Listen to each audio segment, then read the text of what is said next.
اعوذ باللہ من الشیطان الرجیم، بسم اللہ الرحمن الرحیم۔ 15واں سپارہ وقضا ربک، اور حکم فرمایا تمہارے رب نے، اللہ کہ نہ تعبدو کسی عبادت کرو الا سوائے ایاہ، اسے سوا اور کس سے بھی عبادت نہ کرو، صرف اس سے بھی عبادت کرو، بالوالدین، اور ماں باپ کے نال احسانا اچھا سلوک کرو، اما اگر یبلغن بڑھاپے میں پہنچ جائے، عندک کے بارا تمہاری زندگی تو بڑھاپے پہنچ جاندے، احدہما انہاں کوئی ایک، او یا الہما یا دونوں، فلا تقل لہما انہاں نوں اف تک نہ کہو، اگر ماں باپ تواڈے دوواں چوں ایک یا دونوں تواڈی عمر وچ بڑھاپے وچ پہنچ جاندے تو پھر تسی انہاں نوں اف تک نہ کہو، ولا تنہرہما، اور نہ ہی انہاں نوں چڑکو، وقل لہما، اور انہاں نال گل کرو، قولا کریما، عظیم گل یعنی اچھی گل، محبت والی گل کرو، یعنی یہ اللہ تعالیٰ کا حکم ہے، اس حکم کو مننا ہر بندے واسطے لازم ہے۔ اللہ حکم یہ ہے کہ اللہ تعالیٰ تو سوا کوئی بھی معبود نہیں ہے، تو وہ تو علاوہ کسی کی عبادت نہ کی جائے، یعنی شرک تو منع کیا گیا،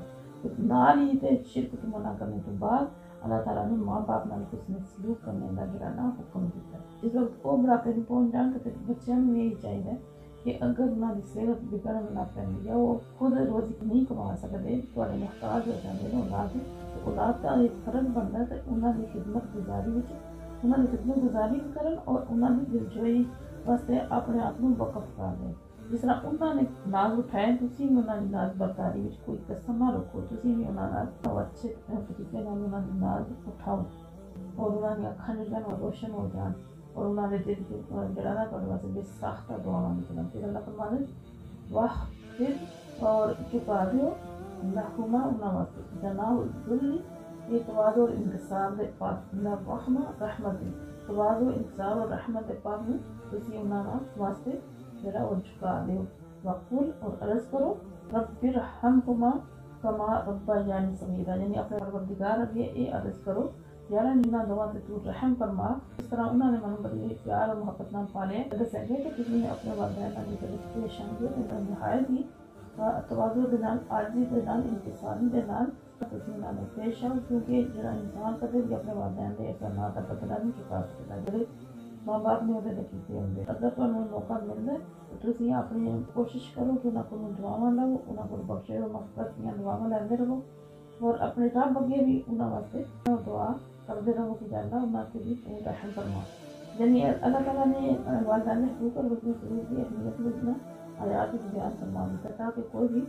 جڑا مسلمان ہے، کوئی بھی مسلمان اپنے عملی زندگی کے والدین کی خدمت کو، نبی محبت کو محرات نہ کرے۔ اور نبی پاک صلی اللہ علیہ وسلم نے چند حدیث مبارکہ بھی تھے ذکر کی ہیں تفسیر میں، کہ نبی پاک صلی اللہ علیہ وسلم صحیح بخاری میں نبی پاک صلی اللہ علیہ وسلم نے فرمایا، میں تو دساں کہ سب سے بڑا گناہ جڑا صحابہ نے عرض کی یا رسول اللہ صلی اللہ تعالیٰ علیہ وسلم ضرور ارشاد فرمائی، کہ حضور صلی اللہ علیہ وسلم نے فرمایا کہ اللہ تعالیٰ نے کسی نے شریک بنانا اور والدین کی نافرمانی کرنا، جس طرح کہ اس آیت میں اس ظاہر ہے۔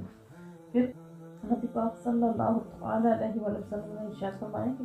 سب سے بڑا گناہ یہ ہے کہ انسان اپنے ماں باپ سے لعنت کرے۔ عرض کی گئی یا رسول اللہ صلی اللہ علیہ وسلم کس طرح ہو سکتا ہے کہ کوئی شخص اپنے ماں باپ سے لعنت کرے؟ تو حضور نے فرمایا کہ ایک شخص جس وقت کسی اور باپ نے گالی دینا تو وہ شخص جواب کیوں گالی دینا ہے؟ اسے ماں باپ نے گالی دینا ہے تو گویا اس نے خود اپنے والدین کو گالی دی۔ نبی پاک صلی اللہ تعالیٰ علیہ وسلم فرماتے حضرت ابو ہریرہ فرماتے کہ ایک شخص جڑا بارگاہ رسالت وچ حاضر ہویا اور عرض کی یا رسول اللہ صلی اللہ علیہ وسلم میرے حسن سلوک کا سب سے زیادہ مستحق کون ہے؟ پھر آپ صلی اللہ علیہ وسلم نے فرمایا تیری ماں۔ پھر عرض کی تھی، پھر جواب ملا تیری ماں۔ پھر عرض کی تھی، نبی صلی اللہ علیہ وسلم نے فرمایا تیری ماں۔ چوتھی بار جس وقت اس نے عرض کی تھی کہ نبی پاک صلی اللہ علیہ وسلم نے فرمایا تیرا باپ۔ ان تعلیمات اور روشن ارشادات کی سانوں پتہ لگ جاتا ہے کہ والدین کی خدمت ایک سعادت ہے۔ ربکم تہاڈا رب عالم خوب جاندا ہے بیما جو کچھ بھی فی نفوسکم تہاڈے دلاں وچ ہے، یعنی اللہ تعالیٰ فرمانے کہ جو کچھ تہاڈے دلاں وچ ہے نا جذبات، اللہ تعالیٰ کی ذات خوب جانتی ہے۔ ان تکونوا صالحین، اگر تسی نیک کردار ہو جاؤ گے،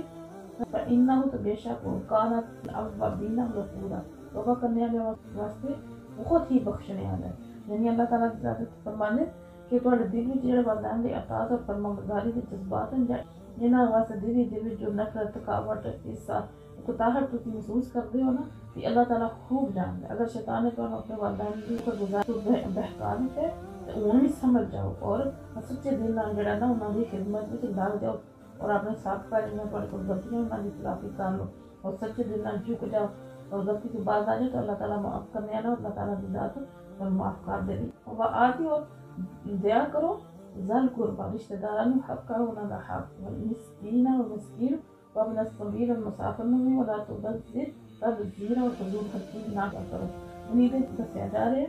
انسان کی محبت جڑی اور مربت اور حسن سلوک دے جڑے حقدار صرف والدین ہی نہیں بلکہ دوسرے رشتہ دار بھی حسب مراتب یعنی اپنا جتنا جدا مرتبہ ہے اس حساب نال جتنا جدا رشتہ ہے اس حساب نال سارے جڑا نا اس چیز دے حقدار ہیں۔ نبی پاک صلی اللہ تعالی وسلم نے فرمانے نشان ہے کہ جڑا بھی شخص پسند کرتا ہے نا وہ رزق جڑا نا وہ فراغی ہوئے یعنی کشادہ ہوئے پوری عمر دراز ہوئے تو اس صلہ رحمی کرے۔ اور امام العابدین رضی اللہ تعالیٰ عنہ نے فرمایا کہ اس آیت میں ذل قربا تو مراد حضور رحمت عالم صلی اللہ علیہ وسلم دے رشتہ دار مستحق جڑے یعنی مسکین غریب انہاں دا بھی دھیان رکھو انہاں دے بھی خرچ کرو اور جڑا کوئی مسافر ہے نال یہ بھی دس دیا گیا کہ تسی جڑا نا فضول خرچی نہ کرو۔ اس آیت میں بعض لوگوں نے کوشش کی کہ نبی پاک صلی اللہ علیہ وسلم نے اپنی لکھتے جگر نو بی بی فاطمہ نو بلا کے باغ فیض عطا فرمایا۔ آیت یہ مکہ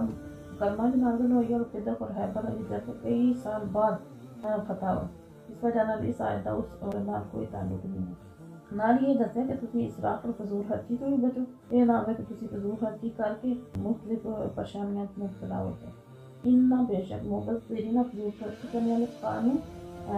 اخوان الشیاطین شیطانوں کی خالی وقان الشیطان اور شیطان لربہ اور اپنے رب کا پورا بڑا ناشکر ہے۔ یعنی اللہ فرمانے کہ جڑا فضول خرچی کرنے والے اور شیطان کے پلان یعنی فضول خرچی تو مراد یہ ہے کہ جڑا اللہ تعالیٰ نے تمہیں دیتے ہے رزق انہوں تسی فضول کماں وچ جڑا اڈا دیو۔ ایک پاسے معاشرے دے نادار لوگ کئی لوگ جڑا کھانے نوں ترسدے پے تسی لکھاں جڑا شادیاں تے لا دیو تسی لکھاں نمود نمائش تے لا دیو۔ ایہو جیاں کماں تو پرہیز کرو اور درمیانی راہ اختیار کرو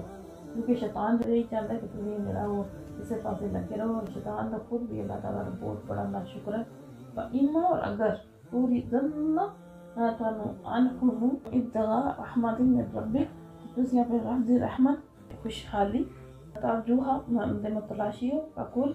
لہم قولا مسرورا تے تسی اس دوران تسی انہاں نوں پیار اور نال گل کرو۔ یعنی اللہ فرمانے اگر والدین یا تھوڑے کوئی اور رشتہ دار ہے اگر تسی مالی حالات نال اس طرح دے ہو کہ تسی انہاں نال نہیں بوجھ اٹھا سکتے وہ تسی اس گل دے جڑا ہے طلبگار متلاشی ہو کہ تھوڑے رب دی طرفوں تانوں خوشحالی ملے تو تسی پھر اس دوران اس طرح کرو کہ تسی انہاں نال اچھے طریقے نال گل بات کر سکو۔ یعنی اپنے والدین نال دل باندھے رہو اور دل میں یہ عزم رکھو کہ جس وقت بھی اللہ تعالیٰ نے میں جس کو کشادہ کیا تو میں اپنے والدین کی خدمت بجا لانے کی کوئی بھی جڑا ہے وہ قسم نہیں اٹھا رکھا۔ پھر اللہ فرمانے والا تجعل اور نہ بنا لو یدا کا اپنے ہاتھ میں مغلولہ بندہ ہوا اللہ انہوں کا اپنی گردن دے گرد اور والا تبسط ہے اور نہ ہی یعنی چھوڑ دے کل البس دے بالکل کشادہ تبسطہ ملومن محصورہ ورنہ تسی رہ جاؤ گے ملامت کیتے ہوئے شرمندہ۔ یعنی اللہ تعالیٰ کی ذات فرمانے کہتے کہ نہ ہی تسی بخل دے یعنی کہ دوسرے عادی ہو جاؤ کہ استطاعت کے باوجود یعنی تمہارے کوئی مال و دولت ہونے کے باوجود بھی کوئی غریب کی مدد نہ تسی کرو بلکہ تسی لوکاں نال نفرت کرن لگ پو تے اس طرح بھی لوگ تمہارے نال نفرت کرن لگ پین زندگی میں سرگرمیاں حصہ لینے دے قابل نہیں رہن گے۔ اس وجہ نال نہ تسی جڑا فضول خرچی کرو نہ بالکل ہی کام ہاتھ کرو بلکہ اپنا درمیانی راہ اختیار کرو تاکہ تمہیں جڑا نا وہ پریشانی نہ ہو۔ پھر اللہ فرمانے ان بے شک رب کا تمہارا رب یک تو پھر ہوتا ہے کشادہ کرتا ہے رزق میں جمعیہ شاید جدے واسطے چاہتا ہے یک دل و تنگ کرتا ہے جدے واسطے چاہتا ہے۔ انہ بے شک اللہ کانا فی عبادی وہ اپنے بندیاں نال حالات نال خبیرن بصیرا خوب آگاہ اور انہاں نوں دیکھنے والے۔ یعنی اللہ تعالیٰ فرمانے کسی جگہ سے دولت دی خراباتی ہے یعنی بہت زیادہ دولت ہے اور کسی جگہ فقر سے افلاس یعنی غربت میں پنجے جھاڑے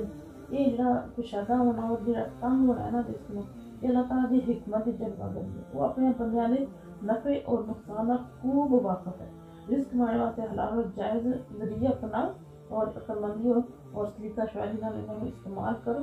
اللہ تعالیٰ کی ذات جو ہے نا اور تھوڑی اس کوشش میں قبول کریں گے. اگر اس کے باوجود ہماری پریشانی دور نہیں ہوگی تو پھر صبر جو ہے نا وہ دامن ہاتھ سے کبھی بھی نہ جان گے. اللہ تعالیٰ کی رحمت پورا توقع رکھو. وہ اپنے بندیاں کے نفع اور مسئلے کو خوب جان دے. اس کا کوئی بھی کام حکمت والی نہیں ہے. اللہ تعالیٰ سے مکمل بھروسہ رکھو اور اپنی کوشش جاری رکھو اور اللہ تعالیٰ سے یقین اور توکل سے نہ رہو. وہ ماں کی سروت پہ لاکھوں سلام.